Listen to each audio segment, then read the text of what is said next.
हाँ जी, so last class में हमने डायमेंशन के बारे में कुछ डिस्कस किया था कि डायमेंशन कैसे कैलकुलेट करते हैं। तो कुछ और इम्पोर्टेंट कंसेप्ट जो गेट में रेगुलरली पूछे जा रहे हैं, सम ऑफ सब स्पेसेस क्या होगा,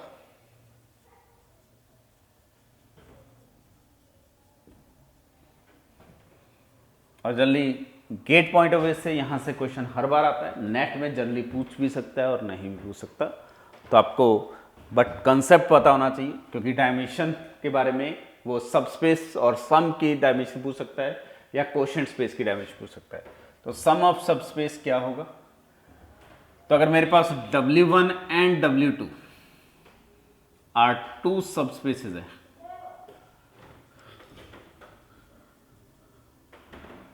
तो देन W1 प्लस W2, एक नोटेशन डिफाइन कर रहा हूं जिसमें एलिमेंट आएंगे W1 plus W2 such that small w1 is member of capital W1। ये जो एडिशन है वो वेक्टर एडिशन है जो V में डिफाइन है, ठीक है, subspace of V over F की बात कर रहा हूं।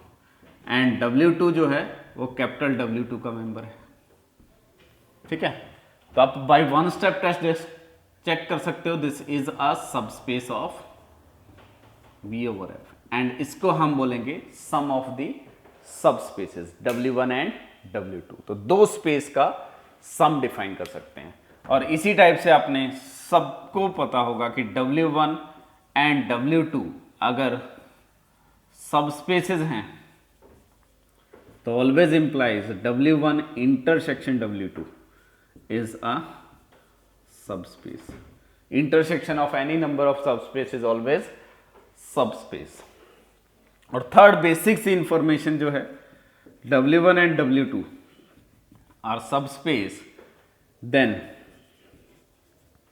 W1 यूनियन W2 सबस्पेस कब होगा? If and only if either W1 जो है वो W2 में कंटेन्ड हो और W2 जो है वो W1 में कंटेन्ड हो, ठीक है। ये तीन बेसिक सी इंफॉर्मेशन है।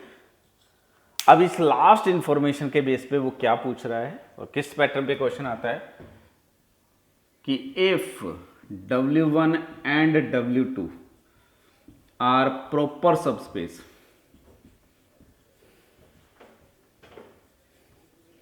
ठीक है, कोई भी दो प्रॉपर सबस्पेस है of V over F, V over F कोई भी है वेक्टर स्पेस है, तो देन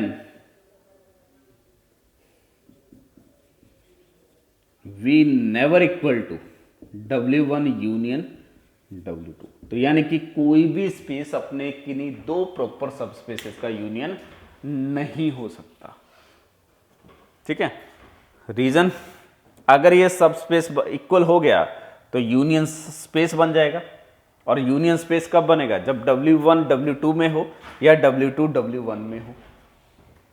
W1 W2 में है या W2 W1 में है तो उनका यूनियन या तो W1 मिलेगा या W2 मिलेगा, लेकिन दोनों प्रॉपर है तो V के इक्वल नहीं होंगे। तो पहली इंफॉर्मेशन, कोई भी स्पेस कभी भी अपने दो प्रॉपर सबस्पेसेस का यूनियन नहीं होगा। और इसी इंफॉर्मेशन को मैं यहां लिख रहा हूं कि if V over F vector space है, इसका एक्सटेंशन लिख रहा हूं, एंड जो फील्ड है, characteristic of field is zero.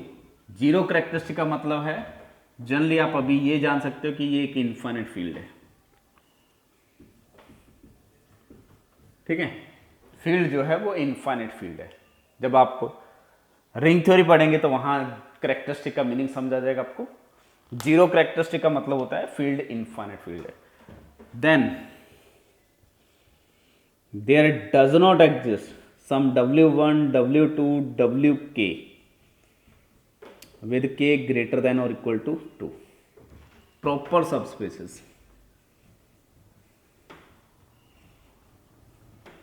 of V such that V can be written as W1 union W2 union Wk।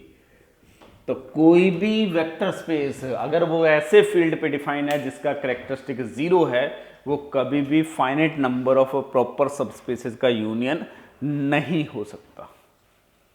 ये डायरेक्ट स्टेटमेंट्स आपसे वो पूछ सकता है। लेकिन अगर यहाँ करेक्टरिस्टिक फाइनाइट हो जाए, यानी कि फाइनाइट फील्ड अगर मैं ले लूँ तो ये पॉसिबल है। दो के फॉर्म में कभी नहीं लिख सकते, चाहे फाइनाइट करेक्टरिस्टिक हो या इनफाइनाइट या जीरो, मैटर नहीं करेगा। लेकिन अगर फील्ड का करेक्टरिस्टिक फाइनाइट हो जाए, फॉर एग्जांपल फील्ड Z2 हो जाए, तो मैं एक स्पेस को 3 प्रॉपर सबस्पेस या 4 प्रॉपर सबस्पेस या 5 प्रॉपर सबस्पेसेस के यूनियन में लिख सकता हूं। ठीक है, तो ये इंपॉर्टेंट चीज है, ये डिपेंड करेगा फील्ड की करेक्टरिस्टिक पे। ठीक है, तो मेरे पास अभी तक W1 प्लस W2 की डेफिनेशन आ गई। Intersection of two subspace always a subspace, और यही मैं एक टर्म ऐड ऑन कर लेता हूं, कोशेंट स्पेस। देन इन सबको एक साथ कंबाइन करके किस पैटर्न पे क्वेश्चन पूछता है उस पे आते हैं।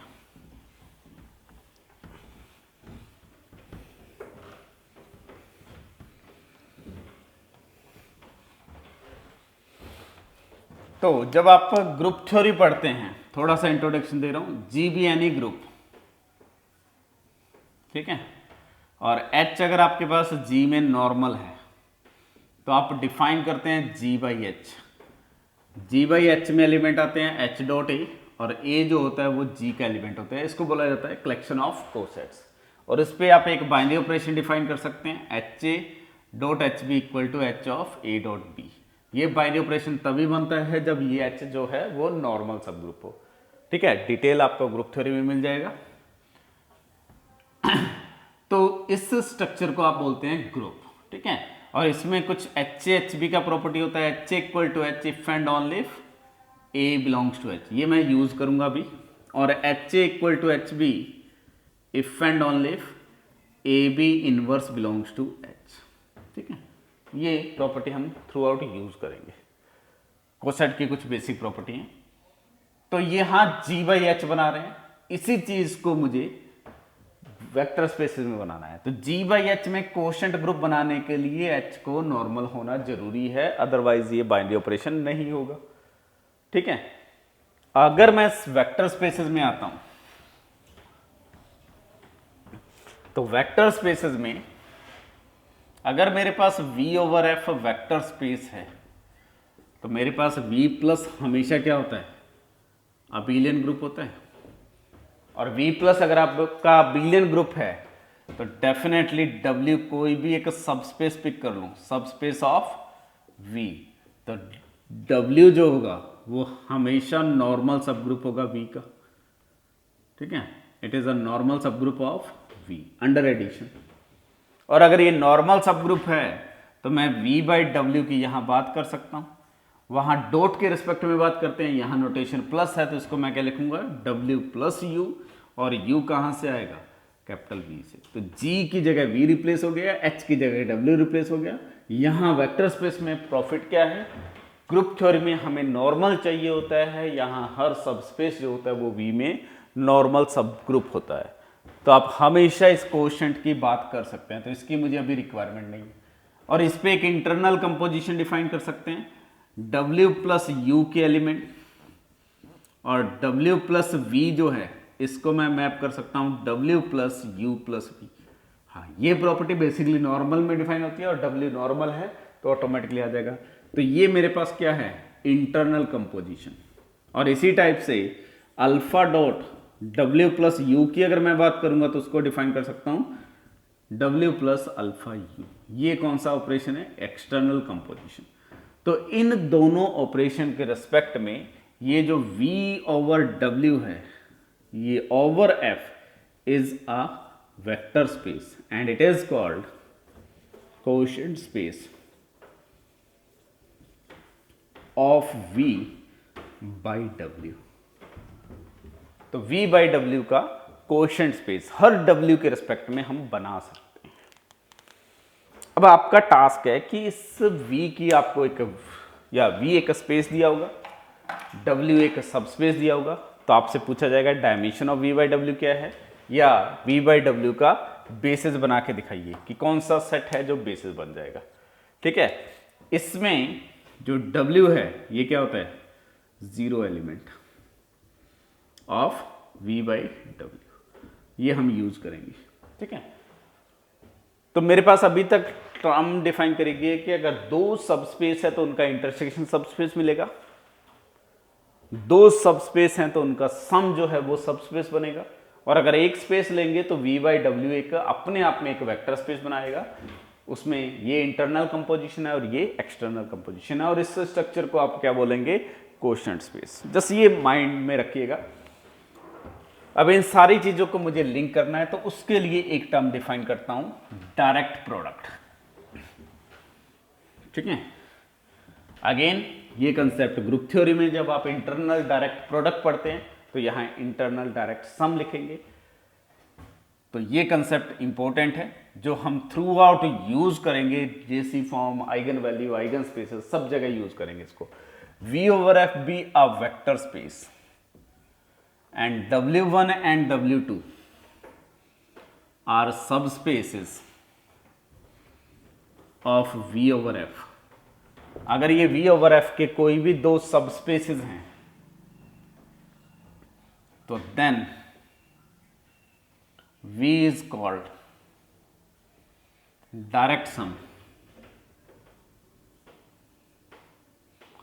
of W1 and W2 if conditions क्या है, V should be equal to W1 plus W2, यानी कि V का हर एलिमेंट W1 plus W2 की फॉर्म में एक्सप्रेस हो जाए एंड W1 इंटरसेक्शन W2 जो हो जाए, इट इज अ ट्रिवियल।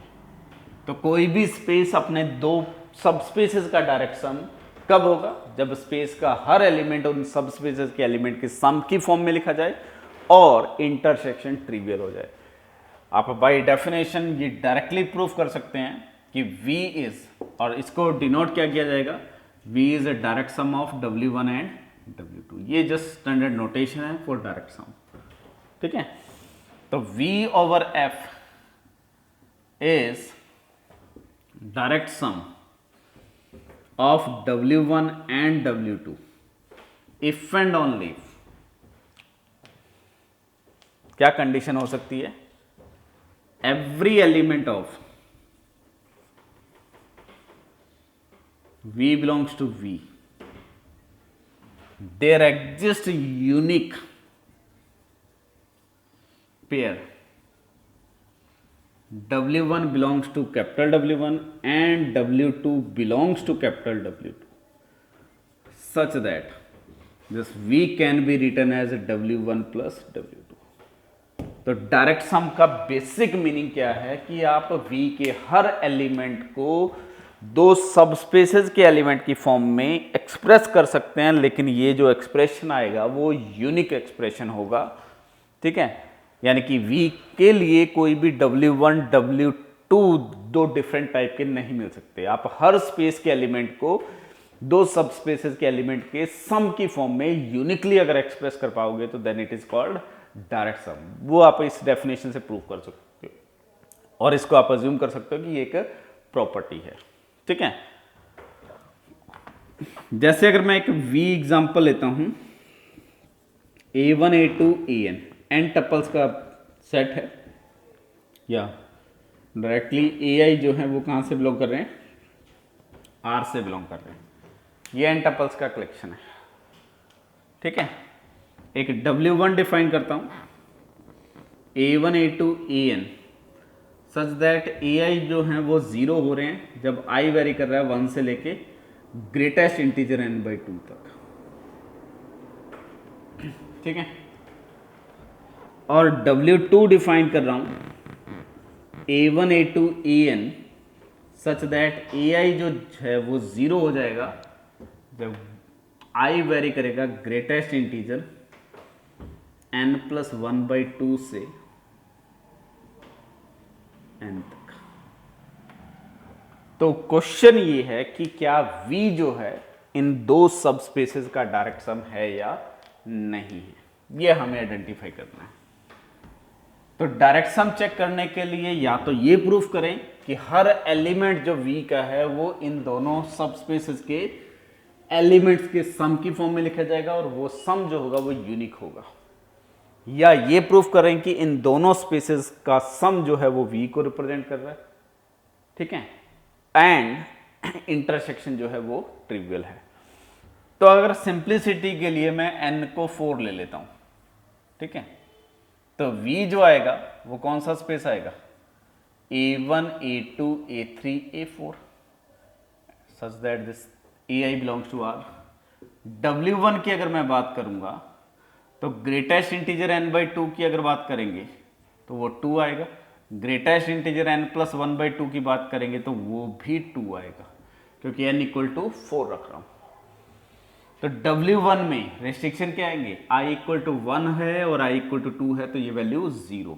तो पहला component 0, second component 0, then A3 and A4, ये W1 के मेंबर्स हैं। और W2 की अगर मैं बात करूंगा तो उसमें एलिमेंट क्या आएंगे, I = 2 से स्टार्ट होगा और 4 तक 0 होगा, यानी कि पहला कंपोनेंट कुछ भी हो सकता है, उसके बाद बाकी तीनों कंपोनेंट 0 होंगे। जब मैं W1 प्लस W2 करूंगा, इसके एलिमेंट्स को ऐड करूंगा, तो दोनों में थर्ड पोजीशन क्या है, 0। तो this is never equal to V, क्योंकि V में थर्ड पोजीशन क्या हो सकती है, आर्बिट्री वैल्यू, लेकिन यहां क्या है, थर्ड पोजीशन दोनों में 0 है।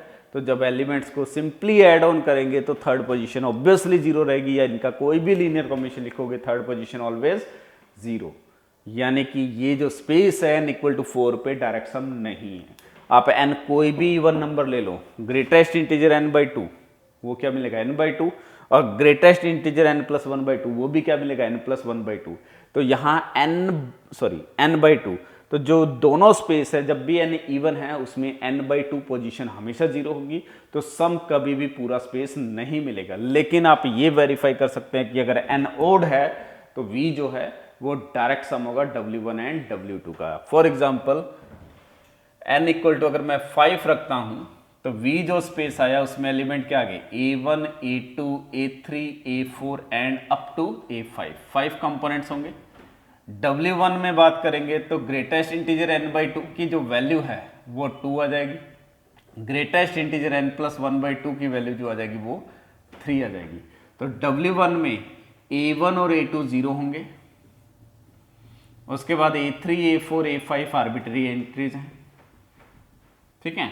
और W2 की अगर मैं बात करूंगा तो W2 में थर्ड पोजीशन और उसके बाद सारी एंट्री 0 होंगी, यानी कि A1 A2 आर्बिट्री होंगे और उसके बाद सारी पोजीशन क्या होंगी, 0 होंगी। तो आप देख सकते हो कि W1 प्लस W2 करूंगा तो वो पूरा V जनरेट कर देगा, और W1 इंटरसेक्शन W2 करूंगा तो वो 0 स्पेस हो जाएगा। तो इसका मीनिंग क्या है, V is a direct sum of W1 and W2, ठीक है। तो V जरूरी नहीं है कि हमेशा किन्हीं भी दो रैंडम स्पेस का डायरेक्ट सम हो जाए, but it is a direct sum और it can be direct sum of the sub spaces, ठीक है। तो आई थिंक डेफिनेशन क्लियर होगी डायरेक्ट सम की। अब इन इंफॉर्मेशन का हमें यूज कहां करना है, आपने ये फॉर्मूला पढ़ा होगा कि if W1 and W2 finite dimension vector spaces हैं और आर फाइनाइट डायमेंशन सब स्पेसेस ऑफ V/F, किसी भी V/F के दो फाइनाइट डायमेंशन सब स्पेस हैं, तो dimension of W1 plus W2 directly आप कैलकुलेट कर सकते हो, dimension of W1 plus dimension of W2 minus dimension of W1 intersection W2। ये फॉर्मूला सब लोगों ने ड्राइव किया हुआ है और हर बुक में मिल जाएगा। यहाँ इंपॉर्टेंट चीज ये है कि if β1 is a basis of W1 and β2 is a basis of W2, β1 अगर W1 का बेसिस है, कोई भी बेसिस पिक कर लो मैटर नहीं करेगा, β2 W2 का बेसिस है, तो दिस इंप्लाइज β1 यूनियन β2 जो होगा ये हमेशा किसको जनरेट करेगा, W1 प्लस W2 को।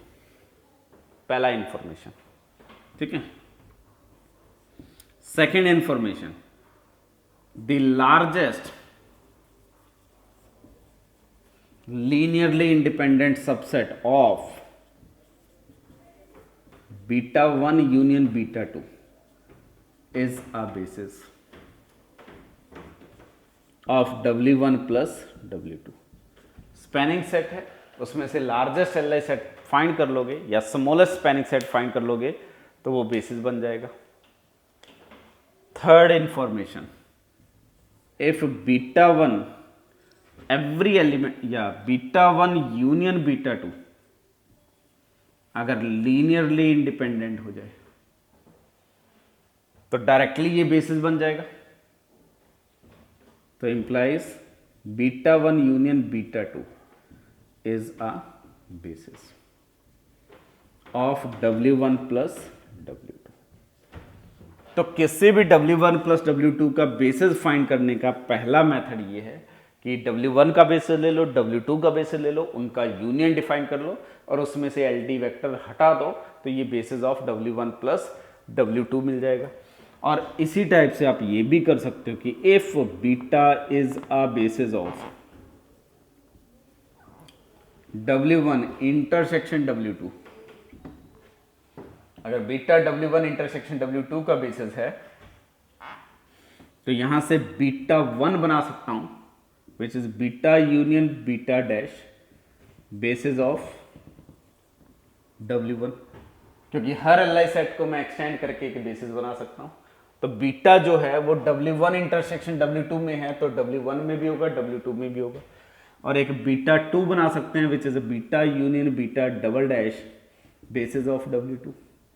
तो डायरेक्टली यहां से कंक्लूजन आ जाएगा बीटा 1 यूनियन बीटा 2, उसमें एलिमेंट कौन से आएंगे, beta union beta dash union beta double dash is a basis of W1 plus W2। तो अगर W1 प्लस W2 का बेसिस कैलकुलेट करना है तो मेथड क्या है, या तो इंटरसेक्शन का बेसिस लेके वहां से W1 और W2 का बेसिस बना लो और डायरेक्टली यूनियन ले लो, या W1 W2 का डायरेक्ट बेसिस ले लो और उसके बाद उसमें से लार्जेस्ट एल आई सेट करेंगे। ठीक है, तो ये इन्हीं के बेस पे आप ये थ्योरम प्रूफ कर सकते हो। तो सम की डायमेंशन के बारे में अगर पूछा गया है या इंटरसेक्शन की डायमेंशन के बारे में पूछा गया है तो आप ये यूज कर सकते हो। लेकिन यही क्वेश्चन अगर 3 डायमेंशन या 3 सब स्पेसेस या 4 सब स्पेसेस के लिए पूछा गया है तो यहां प्रॉब्लम होगी क्वेश्चन करने में। ठीक है, तो अभी उस पर एक क्वेश्चन देख लेते हैं कि अगर 3 सब स्पेसेस दिए हुए हैं उनकी डायमेंशन के बारे में कुछ दिया हुआ है तो इंटरसेक्शन या सम की डायमेंशन के बारे में क्या क्या बता सकते हैं। तो इसी में कुछ एग्जांपल्स ऐड कर लेते हैं। तो अगर आपके पास V एक स्पेस है से AIJ n cross n matrices और AIJ जो है वो किसी फील्ड F से बिलोंग करता है, तो set of n cross n matrices है। ठीक है, तो first case field complex number है और W1 आपके पास है A belongs to V such that A transpose equal to A and W2 आपके पास स्पेस है A belongs to V such that A transpose equal to minus A। तो हमें identify करना है कि V जो है क्या direct sum of W1 and W2 है या नहीं है। तो डायरेक्टली आप ये जानते हैं कि अगर मैं dimension of V over F देखूंगा तो वो आपके पास n स्क्वायर आएगी और यहां सिमेट्रिक मैट्रिसेस का कलेक्शन है तो dimension of W over F की अगर बात करेंगे तो वो आपके पास n इंटू n प्लस 1/2 आ जाएगी। जस्ट मैट्रिक्स बना के आर्बिट्री एंट्रीज आप देख सकते हो। यहां अगर dimension of W2 over F देखेंगे तो वो आपके पास n इंटू n माइनस 1/2 आएगी। ठीक है, ये आपके पास W1 और W2 की डायमेंशंस आएंगी। अगर मैं इसका बेसिस देखूंगा तो उसमें बीटा 1 एलिमेंट होंगे, इसके बेसिस में कुछ बीटा 2 है, इसका बेसिस बीटा 1 है, बीटा 2 है, तो डायरेक्टली बीटा 1 यूनियन बीटा 2 इसका स्पैनिंग सेट लिखेंगे तो वो क्या आएगा W1 प्लस W2। ठीक है, और यहां डायरेक्ट इंफॉर्मेशन है W1 इंटरसेक्शन W2, वो मैट्रिक्स जो सिमेट्रिक भी हैं स्क्यू सिमेट्रिक भी हैं तो वो ओनली जीरो मैट्रिक्स आएगी। तो इन स्पेसेस का इंटरसेक्शन ट्रिवियल है। और बीटा 1 यूनियन बीटा 2 में कितने एलिमेंट्स आएंगे? जब सम की डायमेंशन देखता हूं तो डायमेंशन का आपके पास फॉर्मूला क्या है? Dimension of W1 plus W2 equal to dimension of W1 plus dimension of W2 minus intersection की डायमेंशन 0। तो ये जो आएगा वो डेफिनेटली क्या आ जाएगा? n स्क्वायर आ जाएगा, which is equal to dimension of V। और W1 प्लस W2 जो है वो सब स्पेस ऑफ V है। ये W1 प्लस W2 जो है वो सब स्पेस ऑफ V है, और V और इनका डायमेंशन सेम है, तो मैं डायरेक्टली लिख सकता हूं कि V is W1 plus W2। ठीक है, तो अगर मैं यहां फील्ड कॉम्प्लेक्स फील्ड लेता हूं या ऐसा कोई भी फील्ड लेता हूं जिसमें ये क्वांटिटी डिफाइन है, मैं W1 की डायमेंशन क्या लिख रहा हूं? n into N plus 1/2। यहां 1/2 वर्ड यूज कर रहा हूं, तो अगर 1/2 का इनवर्स एग्जिस्ट करेगा तो ये सारी कैलकुलेशन कब कर सकता हूं? जब characteristic of field is not equal to 2। और ये भी टर्म तभी डिफाइन कर सकता हूं जब characteristic of field is not equal to 2। अगर कैरेक्टरिस्टिक ऑफ फील्ड 2 हो गया तो इसकी और इसकी डायमेंशन के बारे में मैं यहां से नहीं बता सकता। ठीक है, तो उस केस में ये प्रॉब्लम करेगा। अदरवाइज कॉम्प्लेक्स फील्ड लो, रियल फील्ड लो, कोई भी फील्ड लो, आपके पास W1 प्लस W2 V आएगा और इसका इंटरसेक्शन क्या आएगा? ट्रिवियल आएगा, यानी कि V is a direct sum of this W1 and W2। ठीक है, if characteristic of field is not equal to 2, ये आप डायरेक्टली लिख सकते हैं। ठीक है, इसी टाइप से फंक्शंस का कलेक्शन ले सकते हो, उसमें भी आप सेम लॉजिक बता सकते हो। यहां मैंने W1 की डायमेंशन लिखी, W2 की डायमेंशन लिखी, देन उसके बेस पे डायरेक्ट सम की बात करी। ठीक है, अगर मैं एक और एग्जांपल लेता हूं, V मान लो पॉलिनोमियल स्पेस है Rx और W1 एक स्पेस है, वो सारे पॉलिनोमियल जो V से बिलोंग कर रहे हैं such that p of minus x equal to p of x। ठीक है, तो इस स्पेस में जो एलिमेंट्स आएंगे वो कांस्टेंट पॉलिनोमियल सारी आएंगी क्योंकि वो इवन होते हैं, प्लस a2x² टाइप की पॉलिनोमियल आएंगी, प्लस a4x4 टाइप की पॉलिनोमियल आएंगी, एंड सो ऑन, ये आएगा। तो इस स्पेस को अगर मुझे जनरेट करना है तो जनरेटिंग सेट 1 आ गया, x² आ गया, x4 आ गया, एंड सो ऑन। ये पूरा सेट इस पूरे स्पेस को जनरेट कर देगा। ठीक है, तो ये मेरे पास क्या मिल गया? बीटा 1 बेसिस मिल गया। इसी टाइप से अगर मैं W2 लिखूंगा तो इसमें क्या है? P of x belongs to V है, सच दैट अज्यूम कर लेता हूं कि P of minus X equal to minus of P of x है। तो इसमें एलिमेंट कैसे आएंगे? ओड पॉलिनोमियल है तो कांस्टेंट पॉलिनोमियल इसमें हाँ जी नहीं आएगा। तो आपके पास जो पॉलिनोमियल आएगा वो a1x टाइप का आएगा, a3x³ टाइप का लिख सकते हैं, a5x5 टाइप का लिख सकते हैं, एंड सो ऑन, ऐसा कुछ पॉलिनोमियल आएगा। तो अगर इस पूरे स्पेस को जनरेट करना है तो क्या चाहिए? x, x3, x5 and so on. ठीक है, ये इसका जनरेटिंग सेट है, इसको नाम दे देते हैं बीटा 2। ठीक है, अब अगर मैं बीटा 1 यूनियन बीटा 2 लिखूंगा तो इसमें एलिमेंट कौन से हैं? 1x, x² and so on, ये सारे एलिमेंट्स आ गए और ये गारंटी है कि Li सेट है। और जैसे बीटा 1 यूनियन बीटा 2 Li है तो आप डायरेक्टली लिख सकते हैं कि W1 इंटरसेक्शन W2 जो होगा वो हमेशा ट्रिवियल स्पेस आएगा। एंड बीटा 1 यूनियन बीटा 2 जो स्पैन करता है वो किसको स्पैन करता है? W1 plus W2। लेकिन इससे मैं पूरा पॉलिनोमियल स्पेस Rx बना सकता हूं। तो यहां से भी क्या प्रूफ हुआ? जो पॉलिनोमियल स्पेस Rx है it is always a direct sum of set of all polynomial which are even polynomial and set of all polynomial which are odd polynomial। ठीक है, सेम चीज फंक्शन के केस में कर सकते हैं, लेकिन फंक्शन के केस में आपके पास अगेन क्या होगा?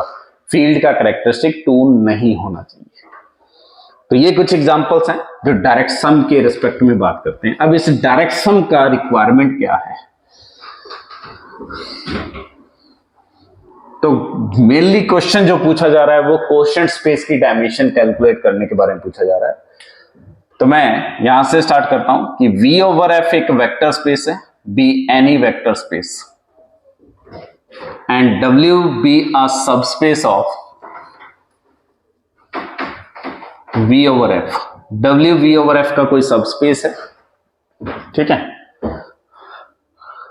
तो मैं एक बीटा डिफाइन कर सकता हूं is a basis of, assume कर रहा हूं कि एक बेसिस मिल रहा है, बेसिस ऑफ W, ठीक है।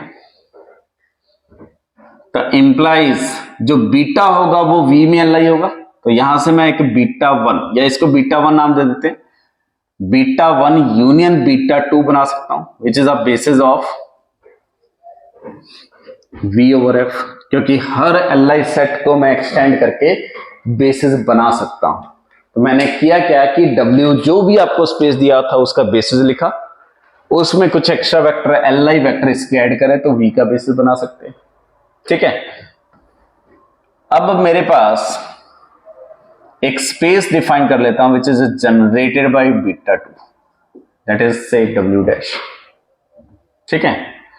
यहां इंपॉर्टेंट क्या है, beta equal to beta 1 union beta 2 है। अगर मैं इसका स्पैनिंग सेट लूंगा तो ये स्पैन सेट आ जाएगा, और यूनियन किसको स्पैन करता है, सम को स्पैन कर देगा, और ये किसको स्पैन कर देगा, V को। तो यहां से डायरेक्टली क्या आ गया, W एंड W डैश। तो इंप्लाइज V जो हो गया W एंड W डैश हो गया, ठीक है। और ये बीटा 1 यूनियन बीटा 2 बेसिस है, तो ये एल आई है, तो मैं ये लिख सकता हूं W इंटरसेक्शन W डैश क्या हो गया, ट्रिवियल स्पेस है। तो इंप्लाइज V क्या हो गया, direct sum of W and W dash.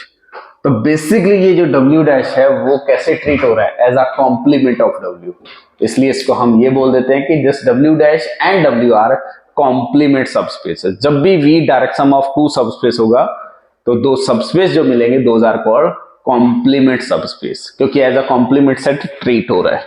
जो बीटा 1 में कुछ एक्स्ट्रा वेक्टर ऐड करके हमने एक नया स्पेस बनाया तो वो basically as a complement treat होगा, ठीक है।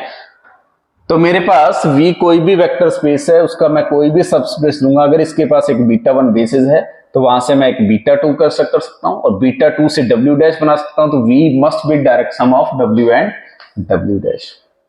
तो यहां से directly dimension of V equal to मैं लिख सकता हूं dimension of W plus dimension of W dash, ठीक है। तो यहां से मेरे पास डायमेंशन ऑफ W डैश की अगर बात करूंगा तो that should be equal to dimension of V minus dimension of W, ठीक है। अगर फाइनल डायमेंशन में बात कर रहे हैं तो ये फॉर्मूला लिख सकते हैं। तो कहीं भी कॉम्प्लीमेंट की डायमेंशन लिखनी है तो ये आ गया। अब नोटेशन जो हमने डिफाइन किया था उस पर आता हूं, V बाई W पे।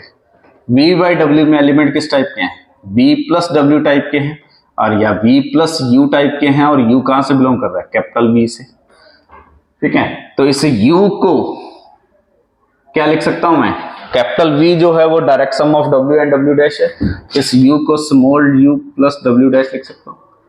तो दिस W प्लस U को क्या लिख सकता हूं, capital W plus W dash. ये जो है किसको रिप्रेजेंट करेगा, W को। तो यहां प्रॉपर्टी यूज कर रहा हूं HA equal to H, if and only if A belongs to H। तो मैं यहां से W प्लस U को क्या लिख सकता हूं, W प्लस W डैश। तो basically V plus U, sorry W plus U जो एलिमेंट है ये किसको रिप्रेजेंट कर रहा है, W प्लस W डैश, और W डैश कहां से बिलोंग कर रहा है, कैपिटल W डैश। तो मैं V बाई W को एनालाइज कर लूं या W डैश को एनालाइज कर लूं, दोनों सेम है।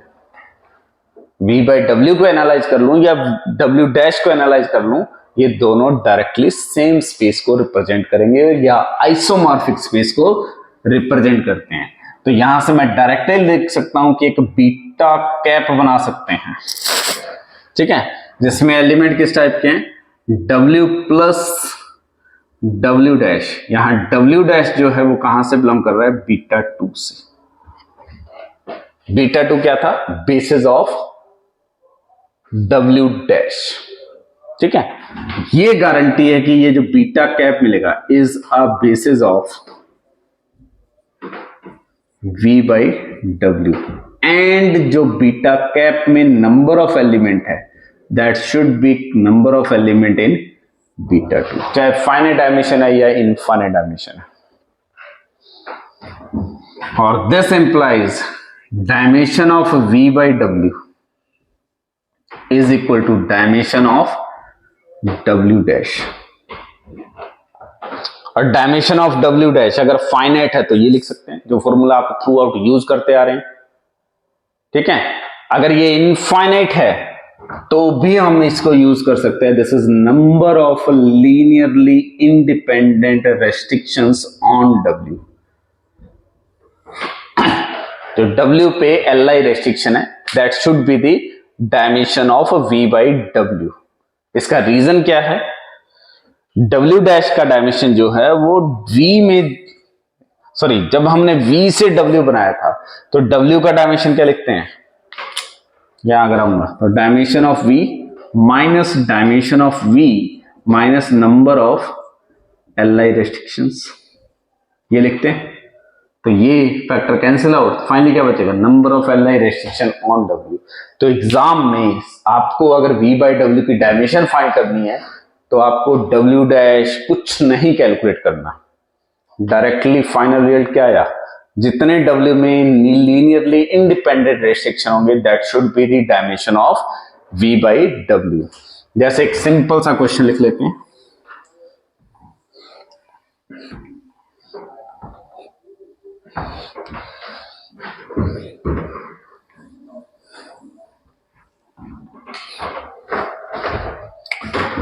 अगर आपको v set of all polynomial दिया हुआ है px belongs to rx real coefficient, और कंडीशन दी हुई है p at 0 equal to 0 and p dash at 0 equal to 0, sorry ये w दिया हुआ है,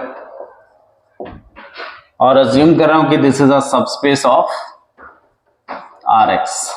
rx जो है वो पॉलिनोमियल स्पेस है विद कोफिशिएंट फ्रॉम r। और अगर आपसे ये पूछ रहा है dimension of v by W,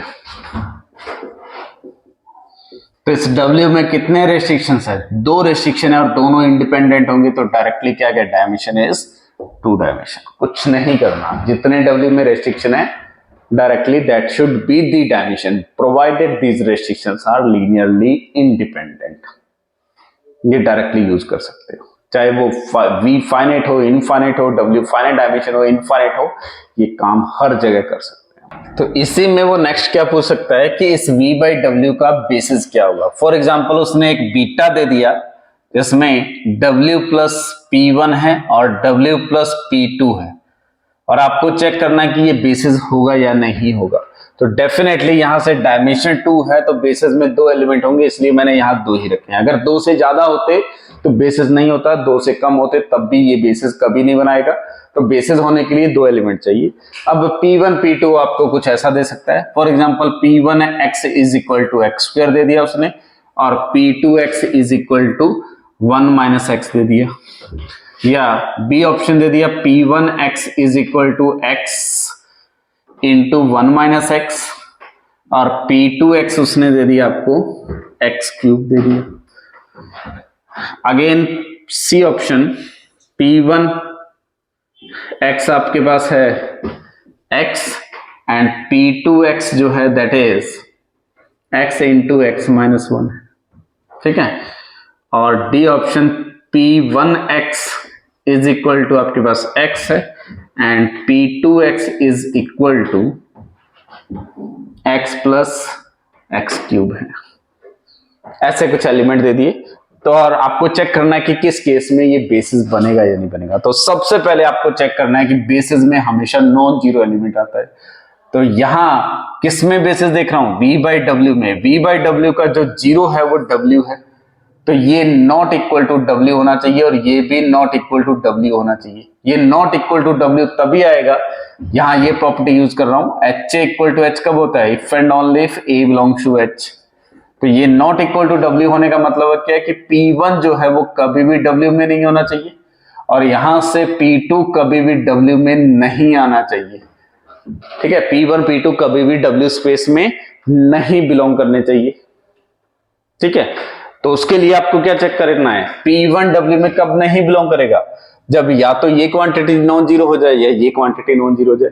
पहले केस में अगर देखूंगा तो P0 जीरो है, P डैश जीरो पे जीरो है, तो ये जो मेंबर है वो W का मेंबर है, और W का मेंबर है तो ये जीरो वेक्टर को रिप्रेजेंट करेगा, तो this is not a basis. Similarly यहां अगर देखूंगा तो P2 जीरो पे जीरो है, P2 डैश जीरो पे जीरो है, तो ये किसका मेंबर है, W का मेंबर है, तो ये जो वेक्टर है वो जीरो को रिप्रेजेंट कर रहा है, तो this is not a basis. Third case में ये जो है P1 एट जीरो जीरो हो रहा है, लेकिन P1 डैश एट जीरो वो क्या आ रहा है, 1 आ रहा है, विच इज नॉन जीरो, तो this is not belonging to W। Again यहां ये क्या आ गया आपके पास, एक्स स्क्वायर माइनस एक्स आ गया। P1 एट जीरो देखूंगा तो वो तो जीरो है, लेकिन P1 डैश एट जीरो देखूंगा तो वो क्या है आपके पास, -1, तो ये जीरो नहीं है, तो गारंटी है कि this is also not belongs to W। अब अगर ये बिलोंग नहीं कर रहे तो फर्दर एनालिसिस करना होगा, उसके बाद ये दोनों एलआई होने चाहिए। ये दोनों एलआई कब होंगे, जब सिंपली डेफिनेशन यूज कर रहा हूं, W plus P1 plus beta time W plus P2, इसको अगर मैं जीरो के इक्वल रख रहा हूं, जीरो के इक्वल कहां रख रहा हूं, V बाई W में, तो इक्वल टू अगर W रख रहा हूं तो कंक्लूजन आना चाहिए alpha equal to zero and beta should be zero. अगर ये प्रूफ कर पा रहे हो तो बेसिस बन जाएगा, अदरवाइज नॉट बेसिस। अगर इस इक्वेशन को सॉल्व करूंगा तो ये क्या देगा, W plus alpha P1 plus beta P2 equal to W, ठीक है। तो ये इक्वल टू W तभी आएगा जब alpha P1 plus beta P2 belongs to W हो जाए, क्योंकि H equal to H if and only this. अगर ये बिलोंग कर रहा है तो इसका मतलब क्या है, alpha P1 at zero plus beta P2 at zero should be zero, alpha P1 dash at zero plus beta P2 dash at zero equal to zero. तो ये बेसिकली हमेशा एक सिस्टम ऑफ इक्वेशन बनेगा। इसको मैं लिख सकता हूं P1 at zero, P2 at zero, P1 dash at zero, P2 dash at zero into alpha beta is equal to zero zero, ये रख सकता हूं। अब अगर मेरे पास सी ऑप्शन की बात करूं तो सी ऑप्शन में अगर ये मैट्रिक्स बनाऊंगा मैं तो P1 एट जीरो जीरो है, P2 एट जीरो भी जीरो है, ठीक है। P1 at zero is zero, sorry इस डी ऑप्शन में चेंज कर लो, 1 होना चाहिए, ठीक है। हाँ, तो P1 एट जीरो जीरो है, P2 एट जीरो भी जीरो है, और P1 डैश 1 है और P2 डैश -1 है, इनटू अल्फा बीटा आ गया इक्वल टू जीरो। तो यहां से पहली इक्वेशन कुछ नहीं आएगी, तो अल्फा इक्वल टू क्या प्रूफ हो जाएगा, बीटा। तो अल्फा को 1 और बीटा को 1 ले लेंगे तो प्रॉब्लम हो जाएगा, तो ये भी बेसिस नहीं बनेगा, क्योंकि अल्फा बीटा जीरो प्रूफ करना है। लास्ट में अगर मैं ये चेक कर सकते हो कि ये W का मेंबर नहीं है, ये भी W का मेंबर नहीं है, यहां मैं 1 कर रहा हूं, तो P1 at zero zero, P2 at zero 1 आ जाएगा, P1 डैश 1 आएगा, P2 डैश वो क्या आएगा आपके पास, 1 आएगा। इस मैट्रिक्स का डिटर्मिनेंट नॉन जीरो है, तो इक्वल टू जीरो जीरो तभी होगा जब अल्फा और बीटा क्या हो गया, जीरो, क्योंकि ट्रिवियल सोल्यूशन रखेगा, तो ये जो है वो एलआई मिल जाएगा। तो आपका डी ऑप्शन यहां ट्रू है, रिमेनिंग ऑल आर फॉल्स। तो क्वोशंट स्पेस में अगर डायमेंशन कैलकुलेट करना है तो सीधा सा मेथड है कि W में जितने रेस्ट्रिक्शंस हैं, LI restrictions, that should be the dimension, और अगर बेसिस फाइंड करना है तो ये आपको प्रोसेस करना होगा। अब डायमेंशन से रिलेटेड कई बार क्वेश्चन आ चुका है, लेकिन ये बेसिस से रिलेटेड क्वेश्चन अभी तक नहीं पूछा गया है, तो अब वो पूछ सकता है कि ये बेसिस कब बनाएगा और कब नहीं बनाएगा। तो ये ओवरऑल कुछ इंफॉर्मेशन है आपके पास क्वोशंट स्पेस के बारे में और क्वोशंट स्पेस की डायमेंशन के बारे में, ठीक है। बाकी सेगमेंट के जब आप प्रीवियस क्वेश्चन करोगे और टेस्ट पेपर सॉल्व करोगे तो वहां जो भी क्वेरीज होंगी वो हम वहां डिस्कस कर लेंगे, ठीक है। Thank you.